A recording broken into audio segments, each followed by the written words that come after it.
Okay. What is the target for today? Ooh. There's something. F-100D. Looks good to me. Oh, don't tell me he's trying to land. Okay, good. He's trying to get away. You can't run from me. Omae wa mou shinderu. Nani? Oh, that explosion was awesome. Yep, 6,020 millimeter rounds a minute will do that to ya. Man, I love this jet. It is amazing!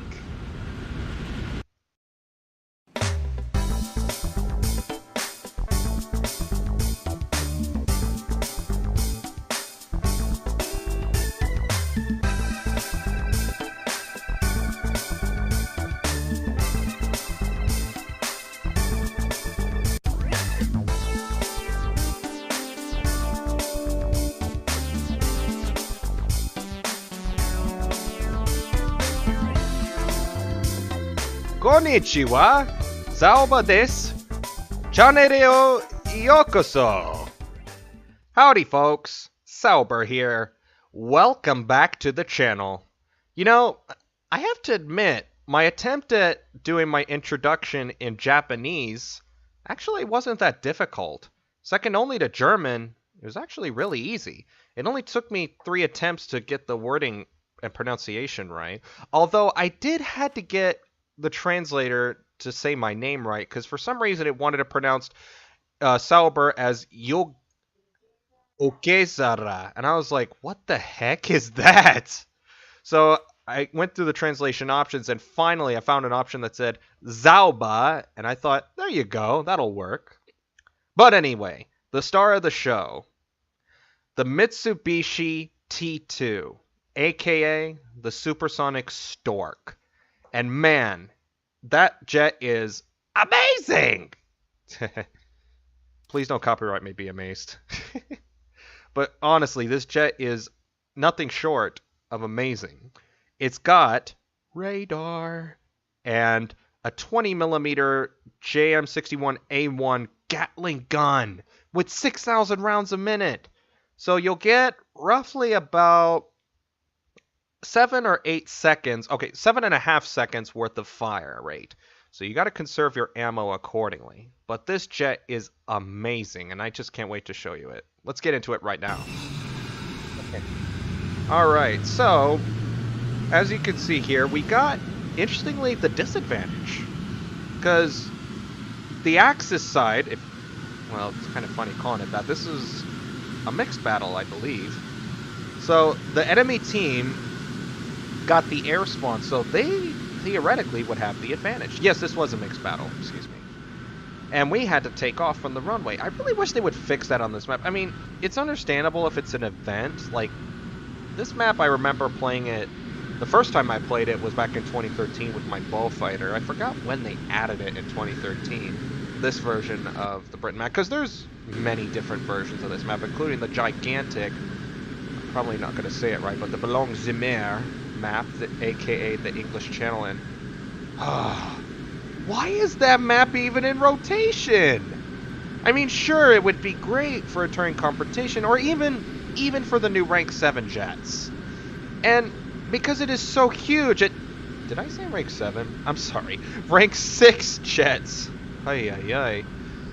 Cause I've gotten that map while playing in my Zero when I was trying to grind the Key 200 and the R2Y2 V3, so I can have 5 jets and rank 5 jets in order to unlock rank 6 and get the T2. It's totally worth it. Thankfully, the A6M Zero had a really good matchmaking for the most part. Like the Leopard 2A4, when I used it to get the Leopard 2A5, for the most part, it was win after win after win, with the occasional loss, of course. If you never lost, then you must be doing something wrong. But seriously, honestly, why is that map in rotation? And that's rude.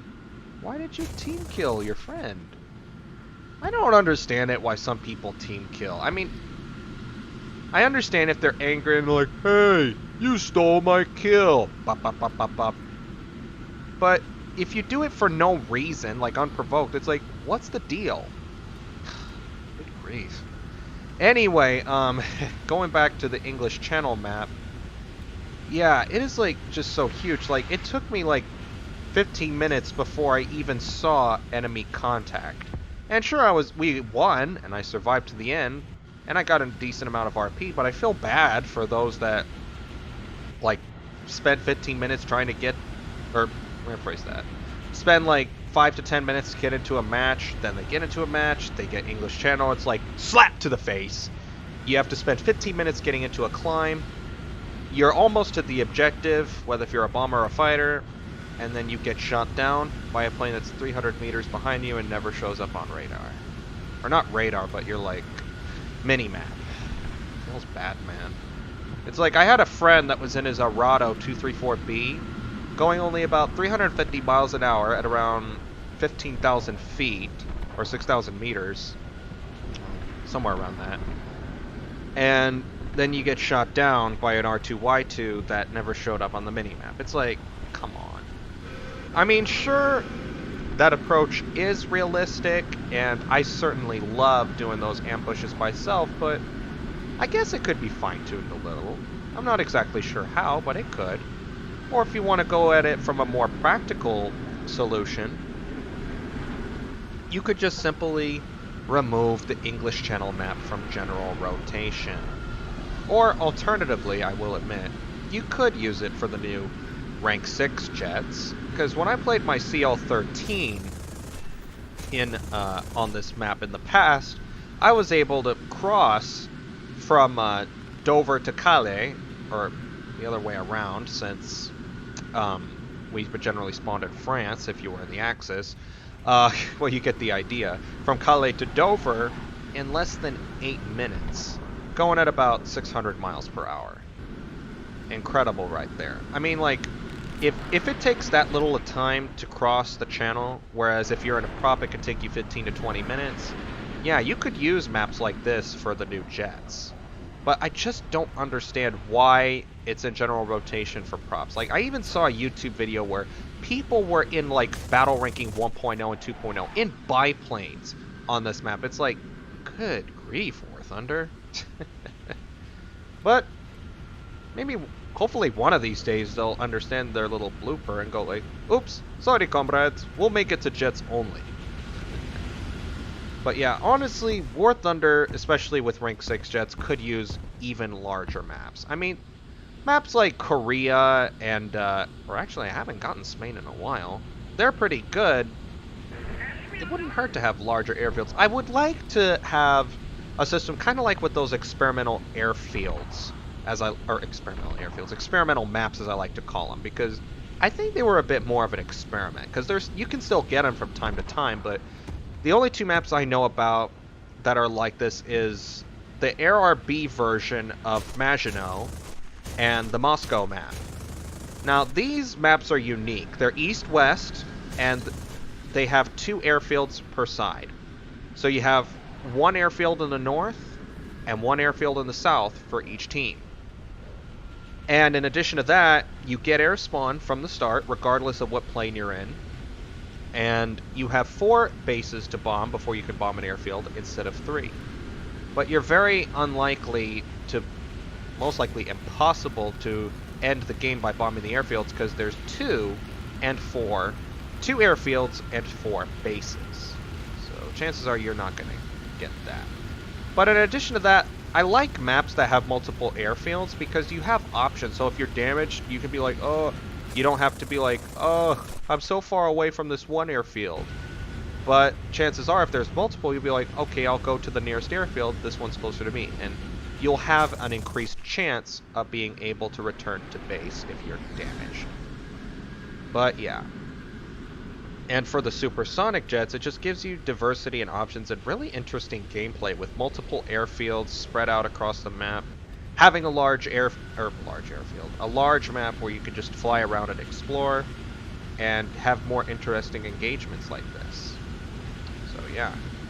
So going back to the T-2, man, this jet is something else. Now, I have to admit, this is a really unique jet in terms of appearance. It almost looks like the Japanese took inspiration from the L-39 Albatross in terms of the nose, the appearance of the nose in the cockpit, the rear fuselage of the McDonnell Douglas F-4 Phantom, and the wings, more or less, of the F-104 Starfighter. It is a really interesting looking plane, and when I look at it from behind, it reminds me a lot of the F-4 Phantom, and I wouldn't be surprised if that's what it was inspired by, considering that the Japanese operated F-4 Phantoms around that time period of the 60s and the 70s with the Japanese Air Self-Defense Force. So all in all, with its performance, it's not as fast as the MiG-19, but it is faster than the F-100 and has a really decent climb rate. Oh, I said that funky. So what I meant to say was it's not as fast as the MiG-19 in terms of climb rate, but it is the fastest in terms of going in a straight line and overall top speed. Like, I've outpaced MiG-19s, both the PT and the S models, easily while going in a straight line. You just gotta watch out for those air-to-air missiles. And speaking of the air-to-air missiles, I noticed something interesting. On the dev server, I was getting a ton more air kills with the... let me try that again. More success with the missiles than on the live server. And what I later found out on the dev server is that for some reason they turned off the rocket has been launched warning, which, to be honest, it should say missile has been launched in the first place anyway, but that's besides the point. You could fire a missile on someone and they wouldn't know it unless they looked in their rear view. Now, we'll be honest, I'm a little on the fence on this topic, because on the one hand, it's like, sure, it's realistic. Most jets at the time didn't even have warning systems in place, but at the same time, it was a bit of a balance feature. Because then missiles are not too overpowered, where it's like, just fire your missile and forget. But then at the same time, it could probably be a similar story with radar-guided missiles. But by then, you would most likely have radar jammers or chaff, that sort of thing. But like the heat-seeking missiles, try not to lock onto your teammate by accident, even if it's by accident. Oh, it's so embarrassing when that happens. I mean, it's happened to me both ways. Ironically, both of which while I was in my MiG-19. One occasion I was trying to target an enemy F-100, and I guess because the MiG-19's exhaust produces more heat, because, 2 engines instead of 1, that heat-seeking missile decided, oh, I'm just going to go to the MiG-19. And I accidentally team kill an allied MiG-19 with a heat seeker. Feels bad, man. And then, later, it happened to me again. This time, the other way around. I had just shot down an enemy Vautour, and then it said the rocket has been launched, and I thought an enemy F-100 had snuck up behind me, so I immediately tried to turn away, but it was too late. The rocket had from my teammate had locked onto me, shooting me down. To add insult to injury, not to me, but to the other guy, he ended up getting kicked from the match by the anti-team kill system. So I was like, feels bad for both of us. But it just goes to show you have to be careful with your missiles, because if you're not careful, you're gonna team kill. And the irony is that despite the risks with it, I still see from time to time people team killing each other with their heat-seeking missiles. I mean, it hasn't happened too much lately that I have seen, but the most prominent example I can remember, you might remember it from my MiG-19 PT video. An allied MiG-19 PT launched a missile and it ended up shooting down an allied MiG-17. So it's like, oof, how embarrassing. But yeah. So going back to the T-2, with it being among the literally the fastest well, more or less the fastest jet we have in the game, kind of makes you wonder what is more to come. And an interesting thing to keep in mind in regards to the T-2 is that this technically isn't a fighter. You're probably thinking, Sauber, what do you mean it's not a fighter? It obviously can fight aircraft. Well, hear me out.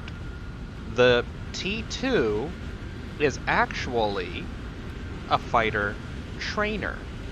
A training jet for training fighter pilots. Kind of like the L-39 Albatross, but obviously more advanced. And to deviate a little, you probably may have noticed I broke off my flaps.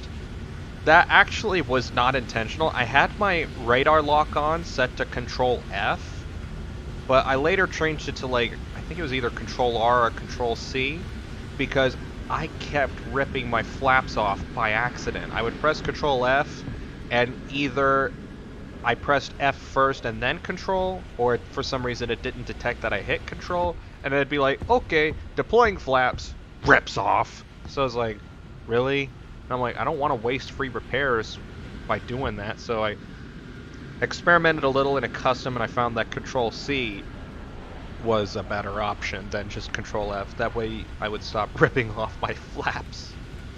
So, anyway, the T-2 being a trainer as it is, it obviously performs well, but it wouldn't I don't think it would have been used in actual combat. So, makes you wonder what other aircraft are to come. I mean, obviously, eventually in the future we'll get even more modern jets, like ones that can go Mach 2, like the F-4 Phantom, the F-104 Starfighter, the F-5 Tiger II, maybe some Russian jets, like later versions of the MiG-19, the MiG-21, maybe even the English Electric Lightning, that sort of thing. I'm definitely curious to see where War Thunder will go with the technology it has for the jets. Definitely excited, because already, like with ground forces, it's getting pretty advanced out there. I mean, you already have the Tunguska, which will literally just erase helicopters from the battle. It's like, sure, I was glad when the Tunguska was added, because then I could stop getting destroyed by helicopters so easily. That is, of course, when the Russians were on our team. But at the same time, I kind of felt bad about it, because I remember a guy on the forum made a bit of a rage thread, and of course it got locked by forum staff, because if you want to give constructive feedback, it has to be constructive. You can't call people dirty names or be generally rude like that.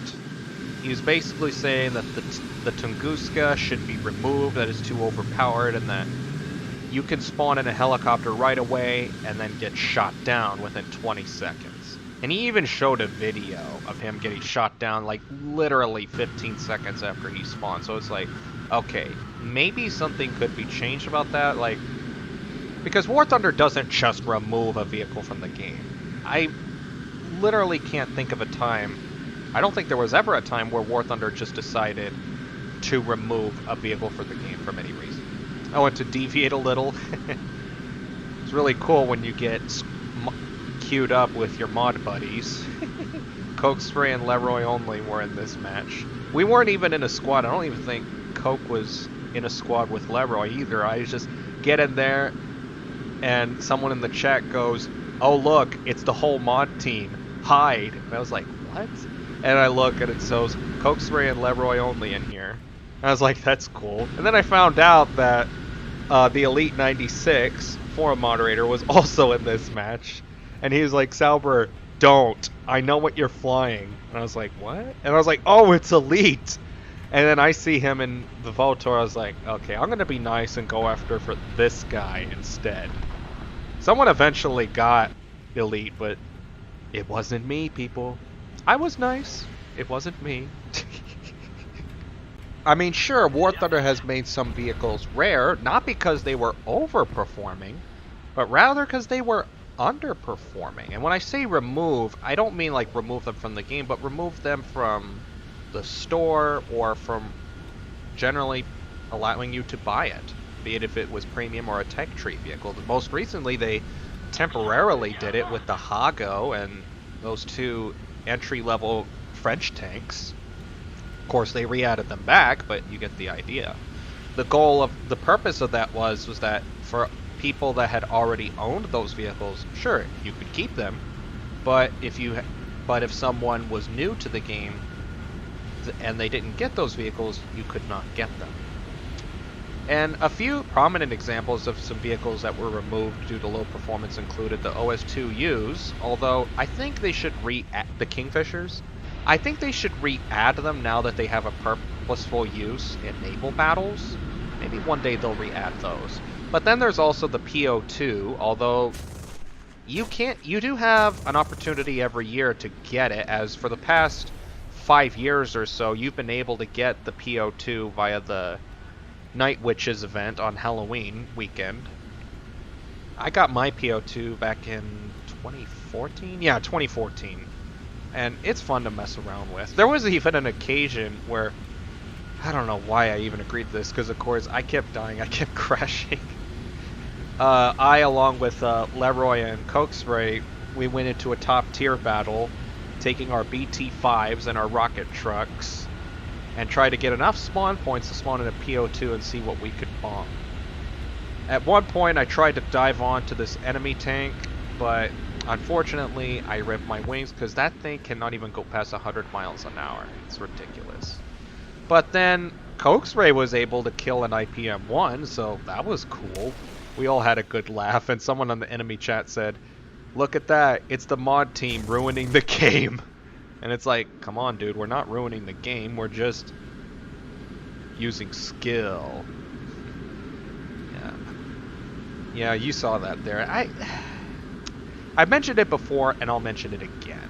I don't really understand entirely why people do that. Just J out to deny the kill. I mean, I understand if you're frustrated and you just want to let off some steam, I can understand that, but what I don't, and I will admit, I've been guilty of that myself, not very often, but on occasion.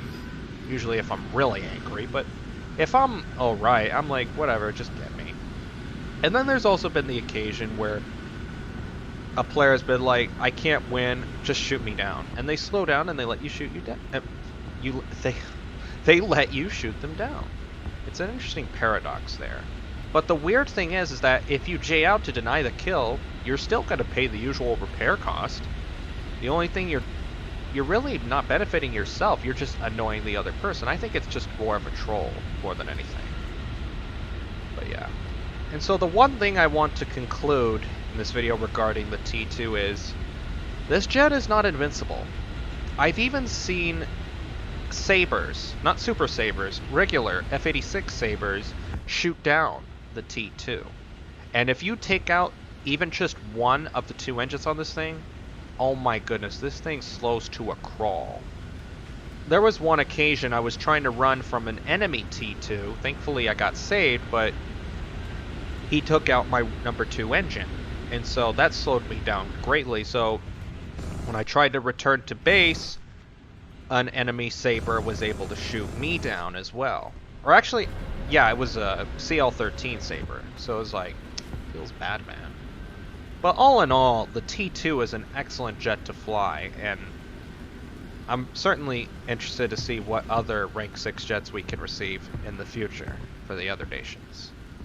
But anyway, that is it for today's video. Thank you so much for watching. Hope you are enjoying the video so far. The T-2 is definitely an amazing aircraft. I love it, and I'm going to keep playing it until something new comes along, essentially. But anyway, that is it for today's video. Have a great day. Stay safe. Peace out.